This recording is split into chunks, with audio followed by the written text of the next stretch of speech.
महाविकास आघाडीने विधानसभा निवडणुकीच्या 1 महिना आधी त्या पत्राला कुठलाही प्रतिसाद आयोगाकडून मिळाला नाही असं तुमचं म्हणणं आहे. मग जर त्या पत्राला जर प्रतिसाद मिळाला नसेल तर आता तुम्ही सगळी एक्सरसाइज करताय, त्याला प्रतिसाद मिळाला कशावर? 12 ऑगस्टला आम्ही 19 ऑक्टोबरला हे पत्र कार्यालयात नेऊन दिलेलं आहे. केंद्रीय आणि त्यांना भेटलोय. आमचे प्रतिनिधी म्हणून जितेंद्र रावळजी स्वतः जाऊन तिथं 2-3 जण जाऊन भेटले, त्यांना हातात दिलं, पण त्याचा कोणताही कॉग्निजन्स त्यांनी घेतला नाही. आणि केंद्रीय निवडणूक आयोगालाही हे पत्र पाठवण्यात आलेलं 1 महिना आधी विधानसभेच्या, आणि त्यात कॅटेगरिकली म्हटलेलं आहे की सोयीची नावं ठेवतायत, गैरसोयीची नावं काढतायत, खाली कार्यकर्त्यांना सूचना दिल्या आहेत, हिरव्या पेनाने टिक करा, सोयीची असतील ती, गैरसोयीची असतील ती लाल पेनाने टिक करा, लाल पेनाची नावं उडवण्याचा कार्यक्रम झाला. हे आम्ही सर्रासपणाने आधी 1 महिना आधी त्यांना, कारण हे चाललं होतं ग्रासरूट लेवलला आणि कुणीतरी हे मॉनिटर करत होतं, हे कळत होतं आम्हाला, म्हणून आम्ही तक्रार केली. पण निवडणूक आयोगाने कोणता प्रतिसाद दिला नाही. निवडणूक आयोगाची स्टाईल अशी आहे की कोणी कुठल्याही राजकीय पक्षाने तक्रार करायची ती त्यांना बाजूला गुंडाळून ठेवण्याची त्यांची प्रथा दिसते. आता हे महाराष्ट्रात चालून देणं शक्य होणार नाही, कारण प्रत्येक वेळेला या अशा कृतीने सगळ्या कृत्या अशा करायच्या आणि निवडणुका वेगळ्या दिशेने न्यायच्या असं महाराष्ट्रातल्या जनतेला वाटतंय. आणि म्हणून त्याच्यासाठी आम्ही आज एकत्रितपणानं आपल्याला निवडणूक आयोगाला सगळी माहिती दिलेली आहे. माझ्याकडे हे सगळे पुरावे आहेत. घर डॅश आहे, 0 नंबर आहे. एक मिनिट, ती फक्त यादी एकदा वाचून बघा, एकेका घरात किती.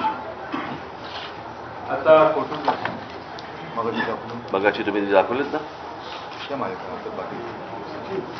हे जरा आपण ऐका. आता हे सुषमा गुप्ता नालासोपारा मतदारसंघ, या बाईचं नाव दुपारी 3ला होतं, 6ला गेलं. कुणी काढलं हा प्रश्न आम्ही विचारला. 12 ऑगस्टला झालेली ती घटना आहे, पण अद्यापर्यंत त्यांना माहित नाही की हे त्यांनी चौकशी केली नाही निवडणूक आयोगाने की हे का झालं, कसं काढलं, कुणी काढलं. हे मुरबाड मतदारसंघात मतदार घराच्या पुढं नुसता डॅश लिहिलाय, घर क्रमांक नाही, नुसता डॅश असणारी 400 मत आहे. दुसरं पुढं त्यांनी त्याच पद्धतीने पुणे कॅन्टोन्मेंट मध्ये एका याच्यात 869 घर आहेत, 869 मतदार आहेत एकाच ठिकाणी, याची तक्रार केली आम्ही. मध्य नाशिक मध्ये 813 मत आहेत. हे सगळे पुरावे आहेत ना याला जोडलेले, असं मोकळं बोलत नाही, विथ एव्हिडन्स आहे. 813 3829 नाशिक मध्य मतदारसंघातलं घर आहे. त्या घराचा नंबर आहे 3829 आणि 813 वोटर्स हे एका घरात दाखवण्यात आलेले आहेत.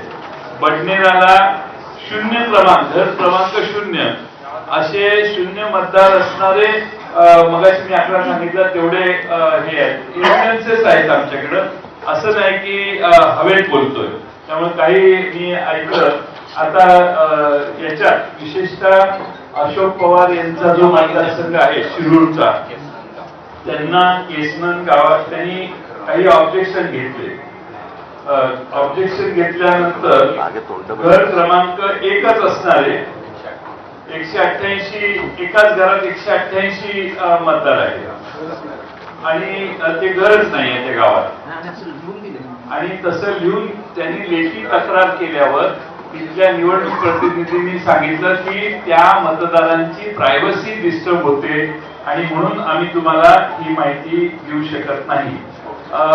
त्याच्यामध्ये शेवटी कायदा जो आहे तो कायदा काय सांगतो, कायदा त्यांनी असं लिहिलेलं आहे की मतदार यादीत समाविष्ट करण्यात आलेल्या मतदारांची माहिती गोपनीय स्वरूपाची आहे. त्यामुळे सदर मतदारांची माहिती ही व्यक्तिगत माहिती आहे. सदर कागदपत्रांची माहिती इतरत्र प्रसिद्ध होऊ नये या कारणाने संबंधित मतदारांची परवानगी शिवाय आपणास उपरोक्त माहिती पुरवता येत नाही. आता कायदा आहे, कायद्यामध्ये काय म्हटलंय, आणि तो कायदाही दाखवला निवडणूक आयोगाला. साधारणपणे 32 नंबरचा कायदा आहे की कुणी कुठलाही हे मागितला, कुणी कुठलाही हे मागितला तर ती माहिती आणि ते डॉक्युमेंट्स कोणत्या आधारावर रजिस्ट्रेशन झालं, कोणत्या आधारावर हे देण्यासाठी कलम 32 आहे. त्यामध्ये स्पष्टपणाने म्हटलेलं आहे की तुम्हाला ती माहिती द्यावी लागेल. हा नियम कायदा आम्हीच निवडणूक आयोगाला आता कायदे सांगतोय, त्यांचे हे कायदे ज्याप्रमाणे ते देऊ शकतात. पण त्यांना दिलेलं उत्तर अशोक पवार यांना की त्याची प्रायव्हसी आम्ही काय त्याचे खाजगी गोष्टी मागत नाही, त्याने जे निवडणूक आयोगाला सबमिट केलंय मतदार होण्यासाठी तेवढीच माहिती मागतोय आणि ती देणं आवश्यक आहे असं निवडणूक आयोगाच्या निवडणुकीच्या कायद्यात लिहिलेलं आहे. एक मिनिट येतोय आवाज? नाही, मला यातली फक्त एकच गोष्ट कळली नाही, समजली नाही, जी निवडणूक आयोग आम्हाला सांगते किंवा केंद्रीय निवडणूक आयोग आम्हाला सांगते की मतदारांची यादी ही